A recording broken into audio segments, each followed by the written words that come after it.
আমরা সকলে বিড়াল দেখেছি।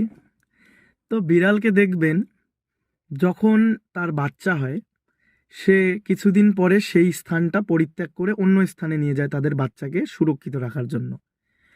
তো বিড়ালকে দেখবেন তার বাচ্চাকে সে মুখ দিয়ে তুলে নিয়ে যায়, কারণ হাত দিয়ে তুলে নিয়ে যেতে পারবে না, কারণ তাদের 4টি পা। তো যখন সেই মুখ দিয়ে তুলে নিয়ে যায়, তখন বিড়ালের বাচ্চাটা কি কখনো ফিল করে যে আমি ভয়ে আছি, বা আমাকে মুখে তুলে নিয়ে যাচ্ছে, আমার জীবন শেষ, এরকম কিছু? কিছু না। কারণ সেই বিড়ালটা তাকে স্নেহ সহকারে নিয়ে যায়।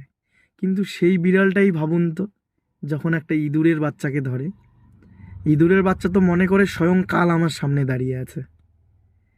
সেই মুখ দিয়েই ইঁদুরের বাচ্চাকে ধরছে, সেই মুখ দিয়েই বিড়ালের নিজের বাচ্চাকে ধরছে। তাহলে দুটোর মধ্যে তফাৎটা কি?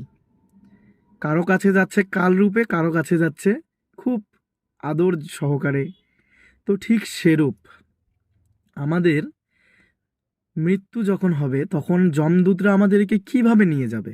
সেই বিড়াল আর ইঁদুরের মতো করে, নাকি সেই বিড়াল আর বিড়ালের বাচ্চার মতো করে? সেটা পুরোপুরি নির্ভর করে নিজের উপরে।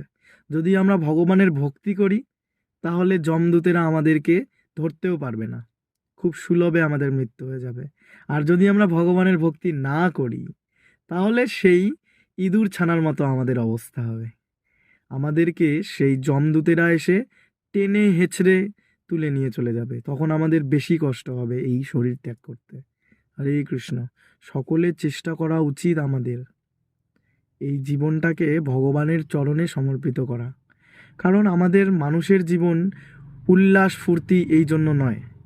84 লক্ষ জনই ভ্রমণ করার পর একটা মানুষের শরীর, সেটাও যদি আমরা ওয়েস্ট করে দেই, ভগবানের ভক্তি না করি, তাহলে কোনো লাভ নেই। হরে কৃষ্ণ।